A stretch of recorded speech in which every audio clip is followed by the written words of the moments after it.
WHO नुसार भारतातल्या 18 वर्षावरील लोकांमध्ये 77 मिलियन लोकांना हा टाईप 2 डायबिटीस झालेला आहे आणि अशा लोकांमध्ये दिवसेंदिवस डायबिटीसमुळे होणारे जे कॉम्प्लिकेशन्स आहेत त्याचं प्रमाण हे वाढत चाललेलं आहे।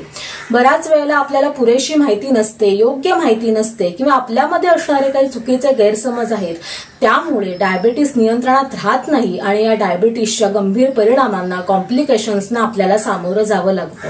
म्हणूनच आजच्या व्हिडिओमध्ये मी तुम्हाला सांगणार आहे अशा 5 चुका, जर तुम्हाला डायबिटीस असेल तर या 5 चुका करणं तुम्ही हे टाळलं पाहिजे। नमस्कार, मी डॉक्टर स्वप्ना तुमचं सगळ्यांचं स्वागत करते आपल्या YouTube channel healthy living with doctor स्वप्नामध्ये। जर तुम्हाला आहार, आरोग्य आणि आयुर्वेद या विषयासंदर्भातले माहितीपूर्ण व्हिडिओ ऐकायला आवडत असतील तर चॅनलला आजच सबस्क्राइब करा, बेल आयकॉन दाबा म्हणजे मी व्हिडिओ अपलोड केला की त्याचं नोटिफिकेशन तुम्हाला हे मिळत राहील। मुळात डायबिटीस नियंत्रणात राहण्याची काय गरज आहे? जर डायबिटीस नियंत्रणात नसेल तर त्याचे गंभीर परिणाम हे तुमच्या रक्तवाहिन्यांवर, तुमच्या नसांवर, हृदयावर, किडनीवर अशा तुमच्या महत्त्वाच्या अवयवांवर पडत असतात की ज्यामुळे त्याचे गंभीर परिणाम देखील तुम्हाला भोगावे लागू शकतात। डायबिटीसमुळे होणारी रेटॅनोपॅथी, न्यूरोपॅथी, नेफ्रोपॅथी हे सगळं तुम्हाला होऊन त्याचे कॉम्प्लिकेशन्स होऊ शकतात। म्हणूनच आजच्या व्हिडिओमध्ये बघूया की अशा कोणत्या 5 चुका आहेत, जर तुम्हाला मधुमेह असेल, डायबिटीस असेल तर त्या करणं तुम्ही टाळलं पाहिजे। सगळ्यात पहिली चूक ती म्हणजे पथ्य न पाळणे। मला डायबिटीसच्या गोळ्या सुरू आहेत, मी माझ्या गोळ्या नियमितपणे घेत आहे, मग मला पथ्य पाळण्याची काय गरज, असं अगदी सहजपणे म्हटलं जातं। पण पथ्य पाळण्याची का गरज आहे हे जाणून घेण्यासाठी डायबिटीसच्या गोळ्या कसं काम करतात हे समजून घेणं खूप महत्त्वाचं आहे। डायबिटीसच्या गोळ्या आहेत ते तुमच्या रक्तामध्ये जी अतिरिक्त साखर वाढलेली आहे ती रक्तातली साखर बाहेर काढून तिला बाहेर टाकण्यासाठी मदत करतात, लघवी वाटे बाहेर टाकण्यासाठी मदत करतात। तर काही गोळ्या आहेत त्या तुमच्या पॅनक्रियाजला सांगतात की तू अजून जास्त इन्सुलिन तयार कर की ज्यामुळे तुमची साखरही कमी येईल। त्यामुळे तुमच्या किडनीवर ताण पडतो, तुमच्या पॅनक्रियाजवर ताण पडतो आणि ह्याबरोबर तुम्ही जर पथ्य पाळलं नाही तर तुमच्या गोळ्यांचं काम वाढतं। पहिल्यांदा जी 250ची गोळी सुरू असते ती कालांतराने 500ची व्हायला लागते। पहिल्यांदा 1 गोळ्या सुरू असतील तर नंतर त्या 2 सुरू होतात आणि अगदी काही काळानंतर तुम्हाला इन्सुलिन देखील सुरू करावं हे लागू शकतं। म्हणूनच डायबिटीसच्या व्यक्तींनी पथ्य पाळणं, योग्य पथ्य पाळणं हे खूप जास्त गरजेचं आहे। पथ्य न पाळणं म्हणजे फक्त भात न खाणं, बटाटा न खाणं किंवा साखर न खाणं हे इतकंच आहे का? तर तसं नाहीये। तुमच्या डायबिटीसची लेवल किती आहे, तुमची शुगर किती प्रमाणामध्ये आहे, तुमचा HbA1c किती आहे, या सगळ्यावर तुमच्या आहार तज्ञांचा सल्ला घेऊन तुम्ही जर योग्य पथ्य चालू केलं तर त्याचा फायदा हा अगदी जास्त होतो। म्हणजे तुम्हाला जेव्हा पहिल्यांदाच कळेल की तुमची साखर वाढलेली आहे तिथपासून जर तुम्ही पथ्य चालू केलं, आहार तज्ञांचा योग्य सल्ला घेतलात तर तुम्हाला त्याचा फायदा हा जास्त होतो, अगदी तुमची गोळी देखील कमी होऊ शकते। म्हणूनच डायबिटीसमध्ये पथ्य पाळणं हे खूप जास्त गरजेचं आहे। दुसरी चूक ती म्हणजे डायबिटीस असताना व्यायाम न करणे। तुम्ही औषधं घेत असाल, तुम्ही पथ्य पाळत असाल तरी देखील डायबिटीसमध्ये व्यायाम करणं ही खूप जास्त महत्त्वाचं आहे। डायबिटीसच्या औषधोपचारामध्ये, ट्रीटमेंटमध्ये व्यायामाला देखील तितकंच महत्त्वाचं आहे। तुम्ही फिजिकल ऍक्टिव्हिटी केल्यामुळे, व्यायाम केल्यामुळे तुमची अतिरिक्त साखर आहे ती लवकर कमी होण्यासाठी मदत होते, तुमचा रक्तप्रवाह चांगला होतो आणि त्यामुळे तुमच्या रक्तवाहिन्या, नसांवर होणारा साखरेचा परिणाम आहे तो कमी करता येतो। म्हणूनच डायबिटीसमध्ये व्यायाम करणं हे खूप जास्त गरजेचं आहे। तुमचं वय काय आहे, तुमचं वजन किती जास्त वाढलेलं आहे यानुसार तुम्ही योग्य पद्धतीने जर व्यायाम सुरू केलेत तर त्याचा तुम्हाला खूप जास्त फायदा होतो। जर तुमचं वजन जास्त असेल ते जर तुम्ही वेळेत कमी केलं तर तुमची गोळी बंद देखील होऊ शकते किंवा कमी देखील होऊ शकते। व्यायाम कुठले केले पाहिजे तर तुमचं वय किती आहे, तुम्हाला डायबिटीस बरोबर अन्य आजार आहेत का, तुमचं वजन जास्त आहे का, तुमची साखरेचं प्रमाण किती आहे, या सगळ्यावर तुम्ही कोणते व्यायाम केले पाहिजेत हे तुम्हाला डॉक्टर हे अगदी योग्य प्रकारे सांगू शकतील। पण सगळेजण करता येण्यासारखा व्यायाम आहे तो म्हणजे चालणं। अगदी आयुर्वेदामध्ये देखील शतयोजने गमनम म्हणजेच काय, तुम्ही रोज जर चालण्याचा व्यायाम केला तर ती डायबिटीससाठीची उत्तम चिकित्सा आहे। त्यामुळे तुम्ही जर व्यायाम चालू ठेवलात औषधांबरोबर, पथ्याबरोबर, तो तुमचा मधुमेह आहे, तुमची साखर आहे ती योग्य प्रकारे नियंत्रणात राहते, तुमच्या गोळ्या वाढण्याचा धोका आहे तो देखील कमी होऊ शकतो। त्यामुळे डायबिटीसमध्ये व्यायाम न करणं ही एक मोठी चूक ही ठरू शकते। डायबेटीसमध्ये जी ट्रीटमेंट सांगितलेली आहे त्या ट्रीटमेंटमध्ये तुमचा आहार म्हणजेच तुमचं डाएट, तुमची फिजिकल ऍक्टिव्हिटी आणि व्यायाम आणि त्यानंतर औषधं ह्याला तितकंच महत्वाचं आहे. म्हणजे डायबेटीसची चालू असणारी औषधं हा डायबेटीसच्या ट्रीटमेंटचा एक भाग आहे, पण त्याच्या बरोबरीनेच पथ्य आणि व्यायाम ह्याला देखील तितकंच डायबेटीसच्या ट्रीटमेंटमध्ये महत्व आहे. तर तुमची साखर आहे ती चांगल्या प्रकारे आणि कमी औषधांवर नियंत्रणातही राहू शकते. तिसरी महत्वाची चूक म्हणजे टेस्ट न करणं. बऱ्याच वेळेला मनामध्ये टेस्ट करण्यासाठी असलेली भीती किंवा मी आता सध्या काही पथ्य पाळलं नाहीये तर आता नको, मी नंतर करतो, किंवा मी जर टेस्ट केली मग औषधांचे रिझल्ट बघून डॉक्टर अजून औषधं वाढवतील, अशा अनेक कारणामुळे आपण टेस्ट करण्यासाठी टाळाटाळ करतो आणि बरेच महिने ही टेस्ट केली जात नाही. आणि जेव्हा मग करतो त्यावेळेला बरेच गोंधळ झालेला असतो, गडबड झालेला असतो, साखर वाढलेली असते. म्हणूनच डायबेटीसच्या रुग्णांनी डॉक्टरांच्या सल्ल्यानुसार डॉक्टर जसं सांगतील किंवा वेळेवर टेस्ट करणं हे खूप जास्त महत्वाचं आहे.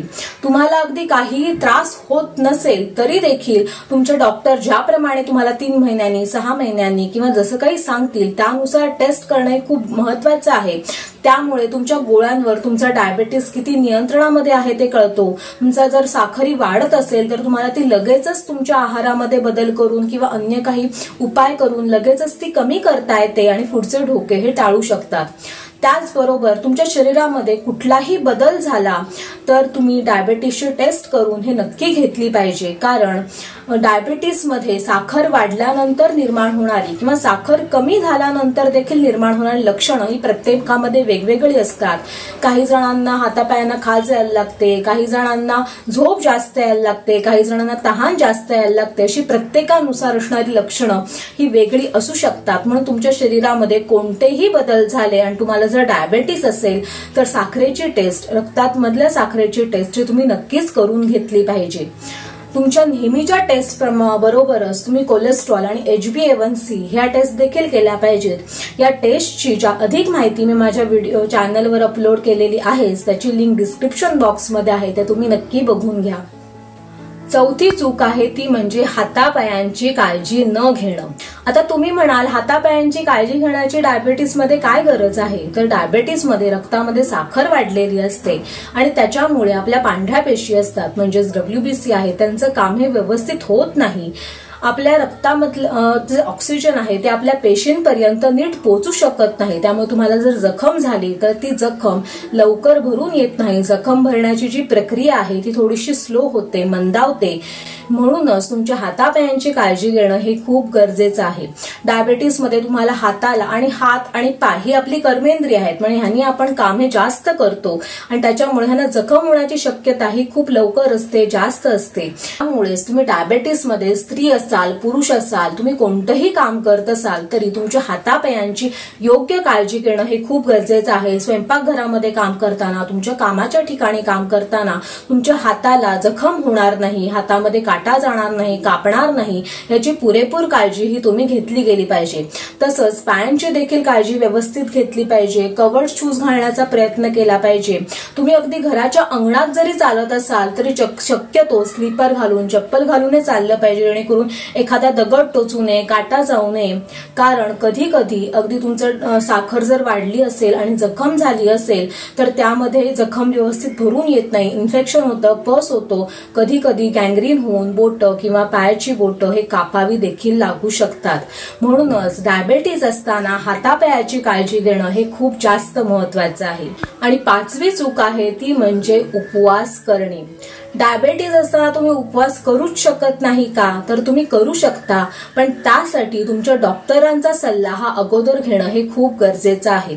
जर तुम्हाला टाईप 1 डायबेटीस असेल किंवा तुम्हाला इन्सुलिन चालू असेल तर उपवास न करणं हे तुमच्यासाठी अधिक योग्य आहे. अन्यथा तुमची साखर आहे ती खूप जास्त कमी होऊन तुम्हाला चक्कर येणं ह्या गोष्टी या होऊ शकतात. तसंच तुम्हाला जर गोळ्या सुरू असतील तरी देखील उपवास करण्यापूर्वी तुमच्या डॉक्टरांचा सल्ला घेऊन कोणते पदार्थ खाल्ले पाहिजेत हे देखील विचारून मगच उपवास करणं हे गरजेचं आहे.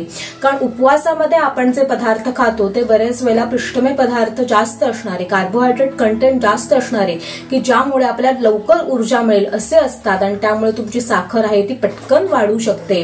म्हणून तुमच्या डॉक्टरांचा सल्ला घेऊन मगच उपवास करणं हे गरजेचं आहे.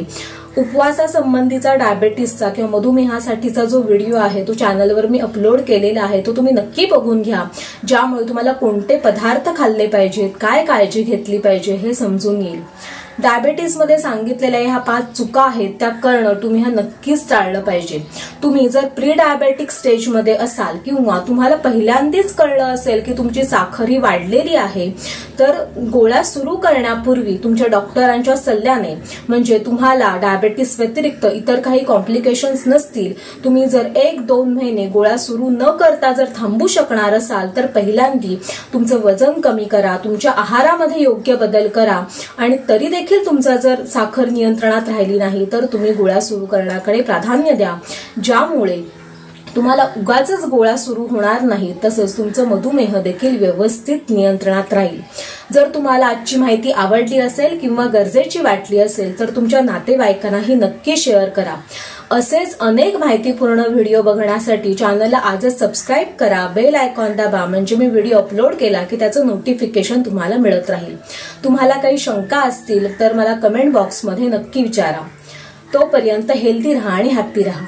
नमस्कार.